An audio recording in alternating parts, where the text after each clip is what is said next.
The obituary opened with these words: Edward Eugene Hippen is croaked. Ed didn't have much use for words, especially those that shared personal information. He was fiercely private and would find the following offensive and infuriating. Too bad. The paragraphs that followed, which were slightly more obituary appropriate, identified his parents, wife, and children, and described his profession and military experience. And then it read, true to his engineering gifts, Ed constructed a stubborn wall featuring an unapproachable, gruff, and cantankerous exterior to protect his often underestimated, beautiful human heart. He was not perfect, nor did he pretend to be so. That's not the end of the obituary, but the remaining is not pertinent to our theme this morning. I wrote that obituary a few weeks ago. I wrote it before its subject was dead. I wrote it in a search for some buried goodwill, some kind and loving energy, so I might show up at my father's hospice bed in such a way that honored our religion's belief in the wholeness of one another. So I might show up in such a way that honored the wholeness of my father. Because I knew that as soon as I stepped across the threshold of my childhood home, my proverbial buttons would be expertly pushed in just the right combinations over and over and over again. And I was desperate to bring a different energy to that sacred space. So I wrote the obituary. And I spent the 3-hour drive to my parents' farm practicing, imagining, remembering how to show up in a spirit of pastoral care with my own light burning brightly to help illuminate my father's love, my father's light, my father's God within him, and my mother's God within her. On that drive, I reminded myself I was not there to fix, save, advise, or correct. True, I was there to help with some caretaking tasks. And admittedly, would later lapse into advising and correcting when it came to making funeral plans. But I was most committed to being there to hold that space. To hold that space for his wholeness to maybe, just maybe, break free of his well-engineered stubborn wall and make itself known again.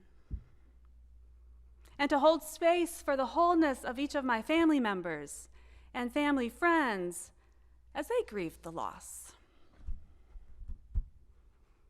And I succeeded, sort of.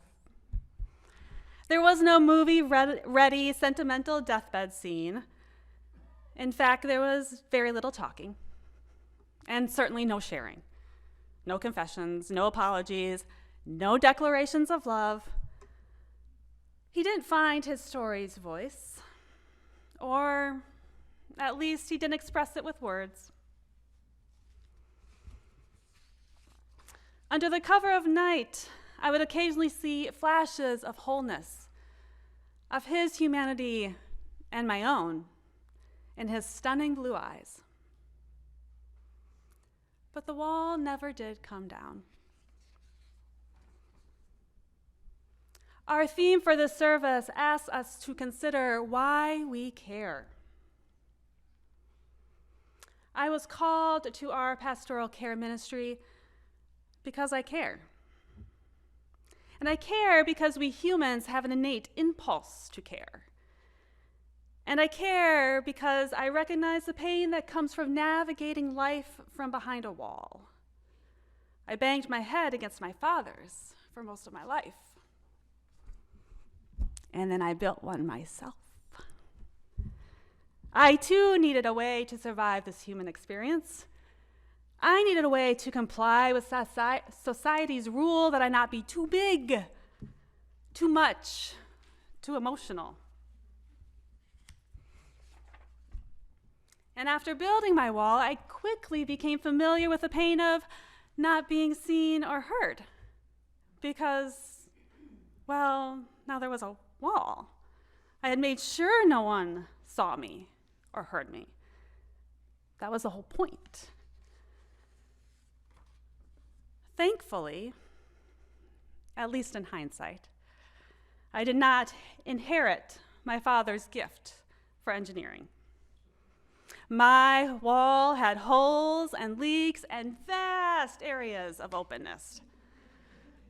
My wall couldn't adequately contain my messy humanity. It spilled out. And then I became familiar with the loneliness and isolation that comes from not being seen or heard, even when there isn't a wall.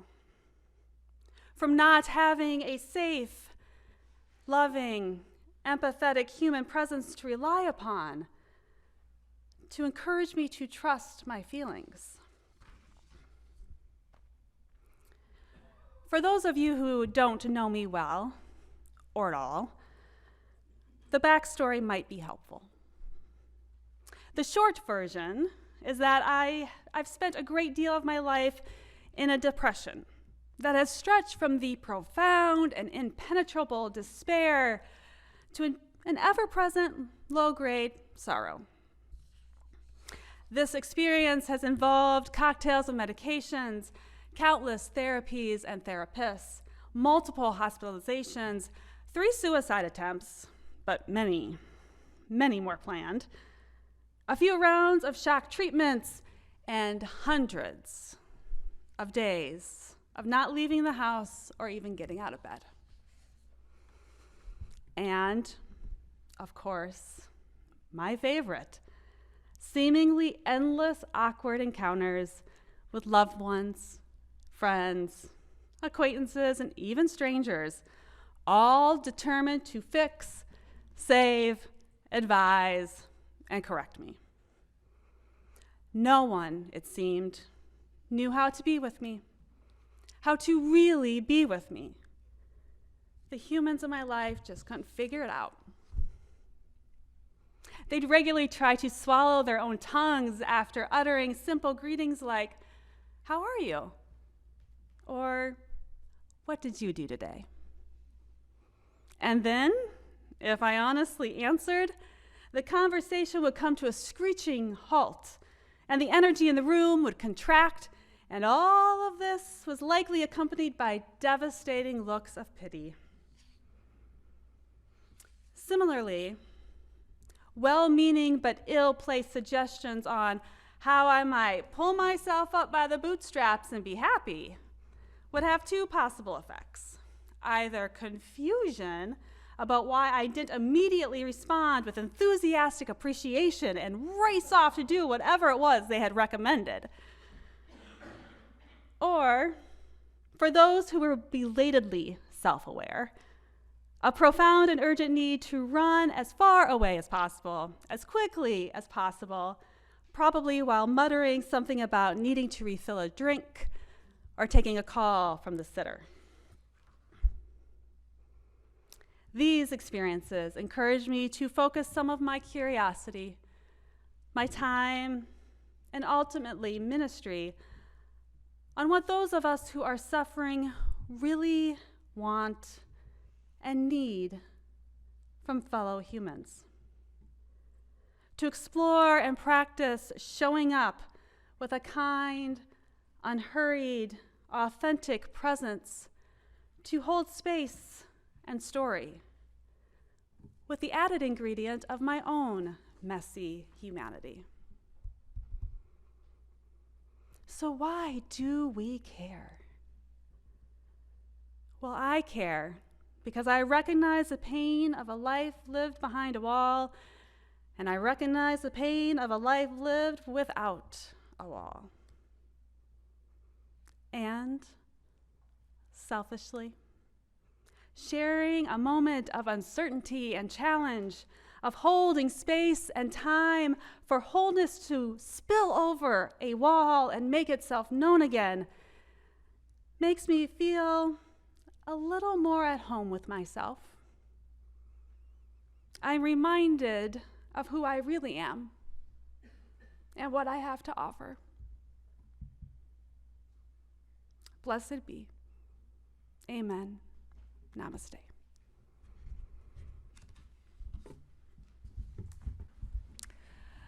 I'm Debra Rodgers, and I agreed to be a part of this service as a member of First Unitarian's Pastoral Care Team before I knew what the exact topic would be. Then, when Hilary and I were asked to share reflections on the question, why do we care, I felt stumped. After all, caring is such a given.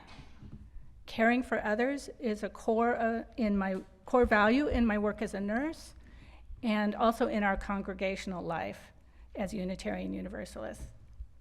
It's the underpinning of our 7 principles, and it's in the words we repeat at least twice every Sunday service.